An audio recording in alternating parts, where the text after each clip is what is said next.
নমস্কাৰ কি খবৰ মই নিৰঞ্জন বৰা মোৰ ইউটিউব চেনেল নিৰঞ্জন বৰালৈ আপোনালোক সকলোকে পুনৰবাৰ স্বাগতম জনাইছোঁ যেহেতু ইণ্ডিয়ান আৰ্মি অগ্নিবীৰ আৰু ইণ্ডিয়ান নেভি অগ্নিবীৰ ল'ৰা ছোৱালী সকলোৰে কাৰণে ইতিমধ্যে এপ্লাই চলি আছে আৰু আপোনালোকৰ লাষ্ট ডেট হৈ গ'ল 10 এপ্ৰিল 2025 আজি যেহেতু 3 এপ্ৰিল হ'লে আৰু মাত্ৰ হাতত আপোনালোকৰ অনলি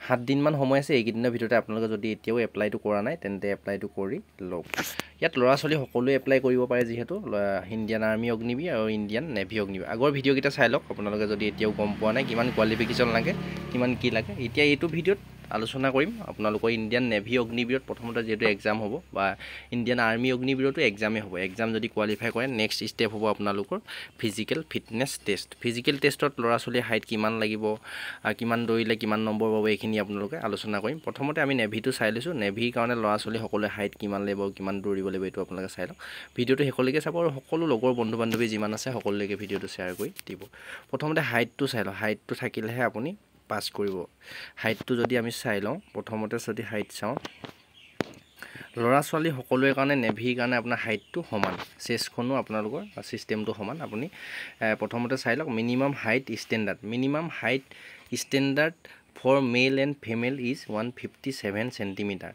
মানে অল ইণ্ডিয়াৰ যিমানে ল'ৰা ছোৱালী সকলোৰে কাৰণে ইণ্ডিয়ান নেভিত আপোনাৰ অগ্নিবীৰত হাইটটো লাগে 157 চেণ্টিমিটাৰ হাইট লাগিব আৰু চেষ্টখন আপোনাৰ যিমানেই নাথাকক মতলব নাই 75 চেণ্টিমিটাৰ থাকে 77 চেণ্টিমিটাৰ থাকে যিমানেই নাথাকক কিন্তু আপোনালোকে ল'ৰা ছোৱালী সকলোৱে 5 চেণ্টিমিটাৰ যেতিয়া মেডিকেল হ'ব মেডিকেলত ফুলাব লাগিব বা ফিজিকেলৰ টাইমত আপোনাৰ 5 চেণ্টিমিটাৰ ফুলাবলৈ দিব হাইট আৰু চেষ্টৰ কথাটো ল'ৰা ছোৱালী সকলোৱে গম পালে কিন্তু বেলেগ ভেকেঞ্চিখিনি আমি ডিফেন্সত চাওঁ যদি যিহেতু ছোৱালী কোনো ধৰণৰ চেষ্ট নোজোখে কিন্তু নেভিত জুখিব আপোনাৰ ছোৱালী নেভিও আপোনাৰ ছোৱালীও 5 চেণ্টিমিটাৰ ফুলাব পাৰিব লাগিব তেতিয়াহে আপোনালোকে কোৱালিফাই কৰিব ইয়াৰ পিছতে আহিলে ৰানিং ল'ৰা হ'লে কিমান ৰানিং কৰিব লাগিব আপোনালোকে চাই লওক নেভি ৰানিং আৰু পুছআপ আৰু যি উঠক বৈঠক যি আছে ছেটআপ আছে সেইখিনি কোনো ধৰণৰ নাম্বাৰ নাথাকে জাষ্ট কোৱালিফাই কৰিলে হয় চাই লওক আপোনালোকৰ 1600 মিটাৰ ৰানিং কৰিব লাগিব ল'ৰা ছোৱালী সকলোৱে মেইল হ'লে 6 মিনিট 30 ছেকেণ্ডত 1600 মিটাৰ ৰানিং কৰিব লাগিব কোনো ধৰণৰ মাৰ্ক নাথাকে জাষ্ট আপুনি 6 মিনিট 30 ছেকেণ্ডৰ ভিতৰত সোমালেই হ'ল পাছ কৰিব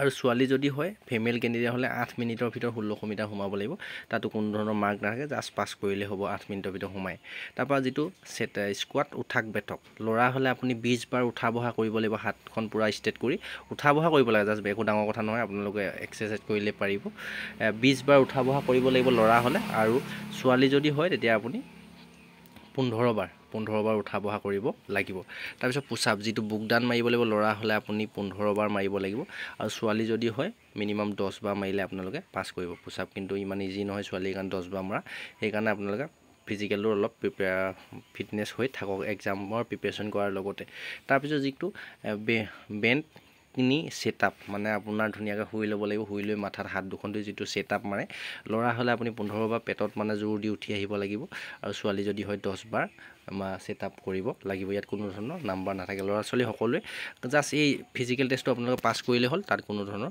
নাম্বাৰ নাথাকে এতিয়া নেভি কথাটো গম পালে প্ৰথমতে কিন্তু এক্সাম হ'ব এক্সামটো আপোনালোকৰ পাছ কৰাৰ পিছতে যি শ্বৰ্ট লিষ্টেড হ'ব তেওঁলোককে ফিজিকেল টেষ্ট দিবলৈ মাতিব সেইকাৰণে এক্সামৰ কাৰণে ভালদৰে প্ৰিপেৰেশ্যন কৰক নেভিত যদি এপ্লাই কৰিছে বা অগ্নিবীৰ আৰ্মিত যদি এপ্লাই কৰিছে নেভি ফিজিকেল ফিটনেছ টেষ্ট ক'ত কিমান দৌৰিব লাগে কিমান হাইট চেষ্ট লাগে নিশ্চয় গম পালে এতিয়া চাই লওঁ ইণ্ডিয়ান আৰ্মি অগ্নিবীৰত কিমান সময়ত দৌৰিলে কিমান নম্বৰ পাব ইয়াৰ পিছতে লৈছোঁ আমি ইণ্ডিয়ান আৰ্মি অগ্নিবীৰত ল'ৰা ছোৱালীয়ে কিমান ৰানিং কৰিলে কিমান নম্বৰ পাব আপোনালোকে ভিডিঅ'টো শেষলৈকে চাই থাকক আৰু সকলো লগৰ বন্ধু বান্ধৱীলৈ শ্বেয়াৰ কৰিব যিসকলে এক্সাম পাছ কৰিব তেওঁলোকৰ যিটো next step physical fitness test হ'ব তেওঁলোকৰ ক'ত কিমান নম্বৰ আছে আপোনালোকে চাই লওক 1.6 কিলোমিটাৰ মানে 1600 মিটাৰ ল'ৰাৰখিনি প্ৰথমতে কৈ লৈছোঁ আপোনাৰ 1600 মিটাৰ দৌৰিব লাগিব ল'ৰাই 5 মিনিট 30 ছেকেণ্ডৰ ভিতৰত যদি সোমায় তেতিয়া 60 মাৰ্কৰ ভিতৰত 60 মাৰ্ক পাব আৰু যিহেতু 4টা গ্ৰুপত ৰাখিব ইণ্ডিয়ান আৰ্মি অগ্নিবীৰৰ ল'ৰাসকলক মিনিমাম আপুনি 6 মিনিট 15 ছেকেণ্ডলৈকে পাছ কৰিব মানে যদি 5 মিনিট 30 ছেকেণ্ডৰ ভিতৰত যদি আপুনি সোমায় তেতিয়া ল'ৰাই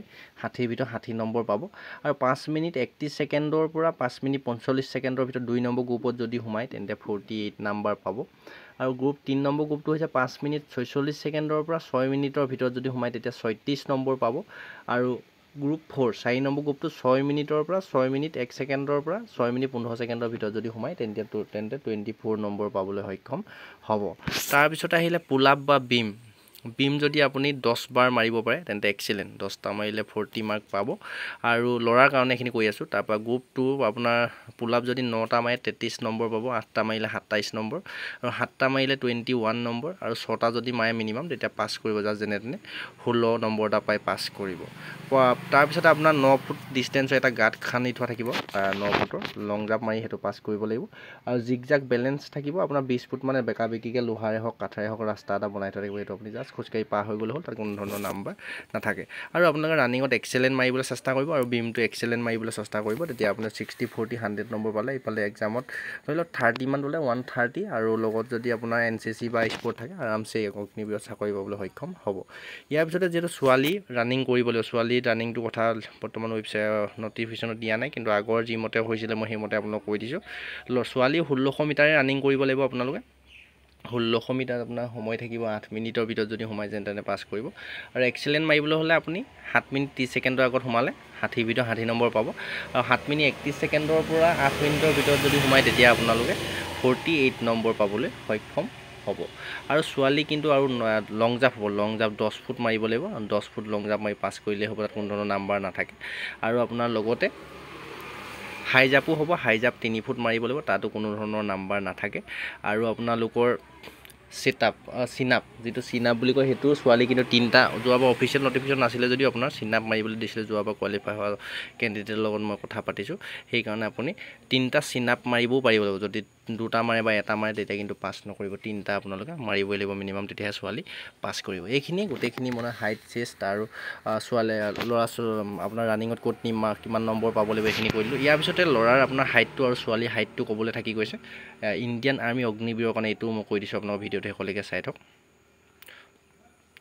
নটিফিকেশ্যনখন যথেষ্ট যিহেতু ডাঙৰ, অকণমান সময় লাগিছে বিচাৰোঁতে, একো নাই, আপোনালোকে স্কিপ কৰি আঁতৰি নাযাব, ভিডিঅ'টো শেষলৈকে চাই থাকক। মই যিমান পাৰোঁ সোনকালে আপোনালোকক চাই দিছোঁ। এইখিনি ল'ৰাখিনি আপোনালোকে চাই লওক। প্ৰথমতে যদি আপুনি Agniveer GD, Agniveer clerk, storekeeper, technical, আৰু অগ্নিবীৰ 10 পাছ ষ্টেটমেণ্ট আৰু অগ্নিবীৰ 8 পাছ ষ্টেটমেণ্টত যদি এপ্লাই কৰে তেতিয়া আপোনালোকৰ হাইট লাগিব 160 চেণ্টিমিটাৰ। আমাৰ অসমৰ কাৰণে ল'ৰাৰ কাৰণে 160 চেণ্টিমিটাৰ হাইট লাগিব। আৰু যিটো অগ্নিবীৰ টেকনিকেলৰ যিটো পোষ্ট আছে তাত যদি আপুনি কোৱালিফাই কৰে এক্সামত বা পাছ যদি কৰে তেতিয়া আপোনাৰ হাইটটো 157 চেণ্টিমিটাৰ হাইট হ'লেও হৈ যাব। আৰু ইয়াত কোনো ধৰণৰ SC ST বুলি ৰিলেক্সেশ্যন নাই, এইখিনি হাইট আপোনাৰ লাগিবই। আৰু বডিটো সকলোৰে কাৰণে ল'ৰাৰ কাৰণে সমান 77 চেণ্টিমিটাৰ নৰ্মেল, আৰু 5 চেণ্টিমিটাৰ ফুলাবলৈ 82 চেণ্টিমিটাৰ হ'বগৈ লাগে। ল'ৰাৰ হাইটটোৰ কথা গম পালে। আৰু ছোৱালী হাইটটো হৈছে,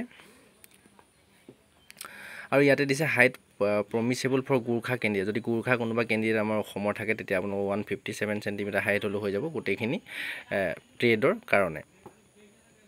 আৰু ইয়াত যদি ছোৱালীৰ কাৰণে দিছে, আৰু ইয়াতে আৰু এটা দিছে আপোনাৰ national, state and respective district, college, school লেভেলত যদি স্পৰ্টছ চেম্পিয়নশ্বিপৰ চাৰ্টিফিকেট থাকে তেতিয়াও আপুনি হাইটত 2 চেণ্টিমিটাৰ ৰিলেক্সেশ্যন পাব, চেষ্টত 3 চেণ্টিমিটাৰ, আৰু ৱেইটত 5 কেজি আপোনালোকৰ ৰিলেক্সেশ্যন পাব। আৰু ছোৱালীৰ কাৰণে হাইটটো কৈ দিলোঁ। অল ইণ্ডিয়াৰ কাৰণে ছোৱালী হাইট লাগে 162 চেণ্টিমিটাৰ, কিন্তু আমাৰ অসমৰ কাৰণে ৰিলেক্সেশ্যন আছে নৰ্থ ইষ্টৰ কাৰণে। নৰ্থ ইষ্টৰ কাৰণে আপোনাৰ হাইটটো লাগে 158 চেণ্টিমিটাৰ হাইট হ'ব লাগিব কিন্তু ছোৱালীৰ কাৰণে, মনত ৰাখিব, তেতিয়াহে আপোনালোকে পাছ কৰিব। আৰু আৰ্মি কোনো ধৰণৰ ছোৱালী চেষ্ট নোজোখে, জাষ্ট আপোনাৰ হাইটটো 158 চেণ্টিমিটাৰ হাইট হ'লে পাছ কৰিব। এইখিনি হাইট চেষ্ট গোটেইখিনি কৈ দিলোঁ। আৰু ক'ত কিমান নম্বৰ পাব সেইখিনিও কৈ দিলোঁ। ভিডিঅ'টো আপোনালোকে 2বাৰ 3বাৰ চাই ল'ব। আৰু কিবা যদি বুজি পোৱা নাই কমেণ্ট কৰিব, কমেণ্ট বক্স খোলা আছে।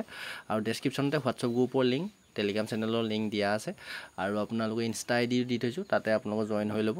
তাত আপুনি কিবা সুধিব বিচাৰিলেও সুধিব পাৰে পাৰ্চনেলি, মই নিশ্চয় ৰিপ্লাই কৰিবলৈ যিমান পাৰোঁ চেষ্টা কৰিম। আৰু চেনেলটো ছাবস্ক্ৰাইব কৰি ৰাখিব। ইনফৰ্মেশ্যনখিনি পাই যদি ভাল লাগিলে লাইক কৰি দিব। এতিয়াও যদি লগৰ বন্ধু বান্ধৱীলৈ শ্বেয়াৰ কৰি দিয়া নাই অকণমান শ্বেয়াৰ কৰি দিব। 10 এপ্ৰিল লাষ্ট ডেট, আপোনালোক 10 এপ্ৰিলৰ আগতে Indian army Agniveer, navy Agniveer ল'ৰা ছোৱালী সকলোৱে এপ্লাইটো কৰি লওক। নেক্সট আকৌ অন্য এটা অতি গুৰুত্বপূৰ্ণ ভিডিঅ' সৈতে আপোনালোকৰ লগ পোৱাৰ প্ৰতিশ্ৰুতি। আজি এই ভিডিঅ'টো মই ইমানতে বিদায় লৈছোঁ। ধন্যবাদ।